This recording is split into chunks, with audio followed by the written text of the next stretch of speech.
Hey there and welcome back. It's good to see you again. This time around we're going to have a look at Android and iOS, the two most popular operating systems around for mobile devices, some of the differences between them, and my take on how to figure out which one you should buy. So let's go.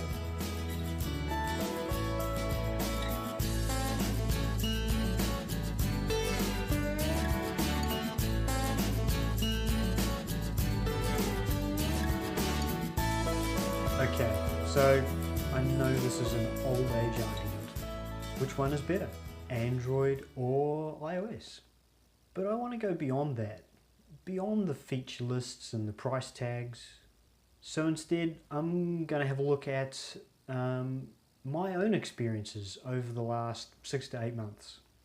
What I've learned, what I like about each one, and how you can choose which one fits you best.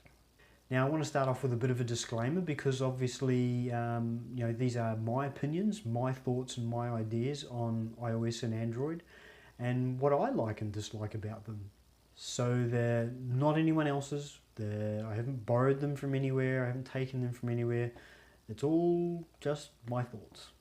Now, the first thing that I want to have a look at is what I'm on. So at the moment I'm currently using Android 7.0 and iOS 11.2.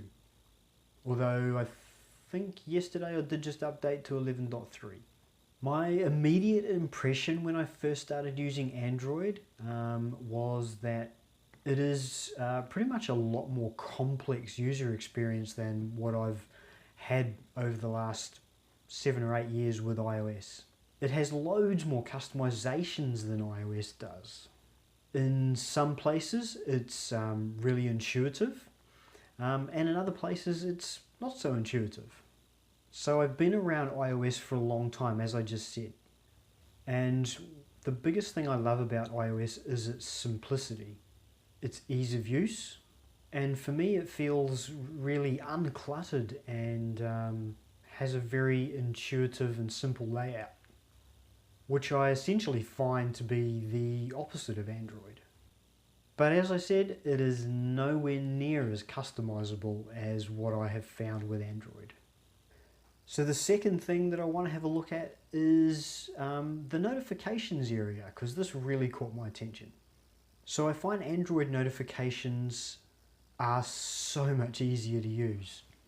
They're better laid out, more informative, and the big one for me was that they show you system preferences and app updates a lot clearer and a lot more obvious than what they do on iOS. So on iOS you just get a badge on the app icon and that's about it. So in Android you get an actual little message displayed in notifications saying you have this many updates. So as you can imagine, in comparison, iOS notifications, particularly for system preferences and updates, seem very lacking. You also, in iOS, have to swipe down from the top of the screen to see any notifications, whereas in Android, you get the little symbols across the top of the screen. They're just there, you can see them. And then if you want to see more detail on those notifications in Android, you just swipe down and you get a full list. So it shows you have 34 app updates waiting for you, or you have system updates waiting for you. So overall I find that Android notifications provide you with a much more detailed experience and better information when you need it. The third thing I want to have a look at is the look, or the user interface, shall we say. Now, iOS is a very modern, very sleek looking design. Almost a minimalist kind of design. But the great thing about that is it makes it really simple to use. Android, on the other hand, has a very colourful, very upbeat kind of look. It still feels and looks modern, but I find that it tends to offer a much more detailed user experience due to those customizations and therefore the greater flexibility. As an example, message conversations I find in Android are much better. And This makes them a lot easier to distinguish between conversations. Why? Because they're coloured. iOS messages, by contrast, are all the same colour, no matter who you're talking to. The only colour is whether it's you talking or the other person talking. With Android having different colours for different people that you're having conversations with, it makes it a lot easier, and it just looks nicer. The last little thing that I really like about Android is widgets. Widgets are cool. They are really helpful, they're handy, they're part of that customizations I've been mentioning. They're just a lot of fun. The fourth thing I want to have a look at is security.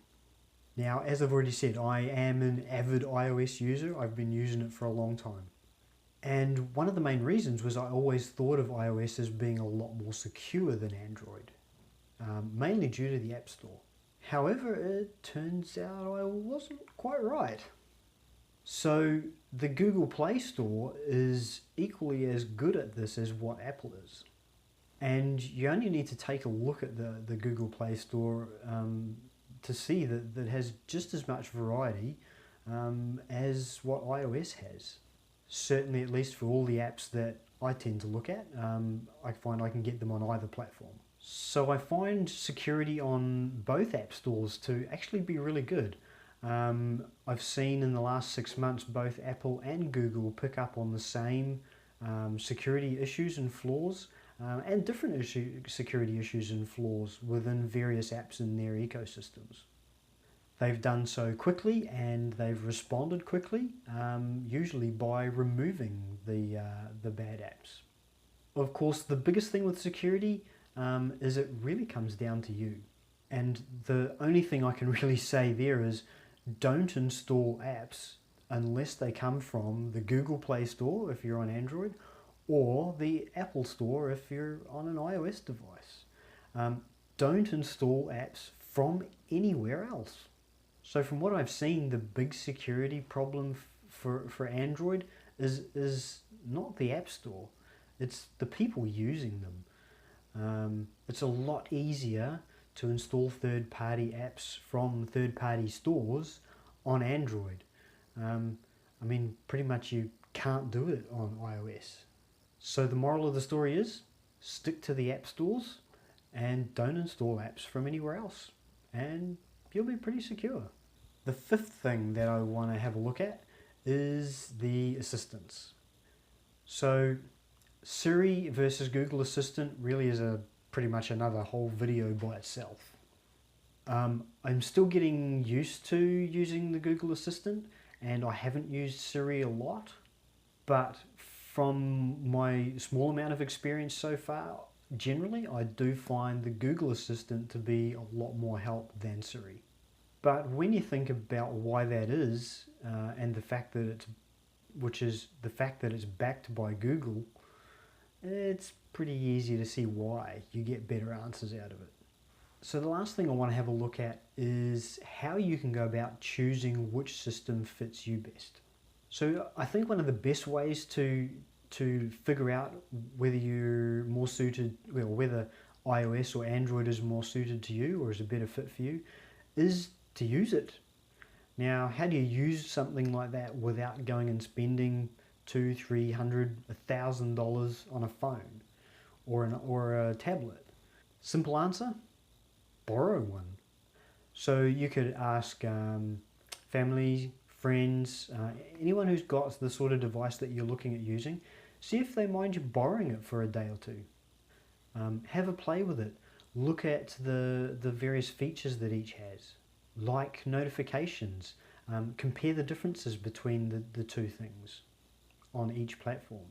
Generally, I find if you're trying to figure out if something is a good fit, you need to play with it for at least a couple of hours. I said see if you can borrow it for a couple of days, because I think that is a much better time period to get a proper idea. Basically, the longer you can play with something like that, the better idea you'll get which one you feel more comfortable with. Another thing you can do is to make a list of likes and dislikes. Seriously, it is a really good thing to do. It's something I do regularly now when I'm trying to make these sorts of decisions. Then have a look and compare what features you like most about each of the different platforms. Ask the big question, what features do you need the most? How does each platform make you feel? Which user interface do you prefer, Android or iOS? And what is your overall impression? So, in these instances, I think it's quite good to go with your gut. And hopefully, by doing some of these things, going with your gut eventually, I think you'll end up with the right solution, the right fit for you. At the end of the day, you can't really go wrong with either. Both of these platforms are really good, and it really just comes down to your personal preference. One is no more secure than the other, as long as you stay within those app stores. So go with your gut. So for me, if I was buying a new device today, what would my choice be? I would have to say Android. Why? Mainly because I like the customization and the flexibility that offers.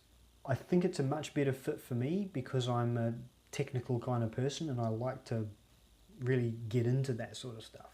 And so for me, Android just fits better for how I like to use a device rather than iOS. Does that mean I will drop iOS? No, of course not.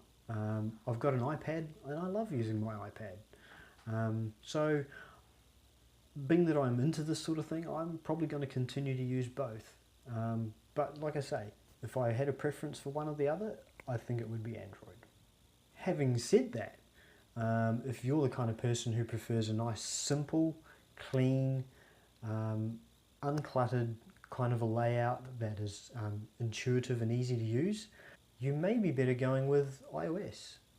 The other big thing you really can't ignore is price. And iOS devices are not cheap. A lot of Android devices aren't cheap either, but you can get cheap Android devices. This Motorola G4 Plus that I'm using to record this video and all my other videos pretty much cost me $283. A real bargain. So yeah, you can spend loads of money or you can get cheap. And I think you can get just as good for cheap. So there you have it. That's what works for me. And I'd be really interested to see what works for you. So work your way through the process and see how you go. Well, there you have it. Thanks for watching. If you enjoyed this video, then hit that subscribe button, leave a comment, let me know your thoughts and ideas, or share some of your own experiences with these things. Also, you can share this video with family and friends, and I hope to see you back here next time for another video. Until then, take it easy and go live a little.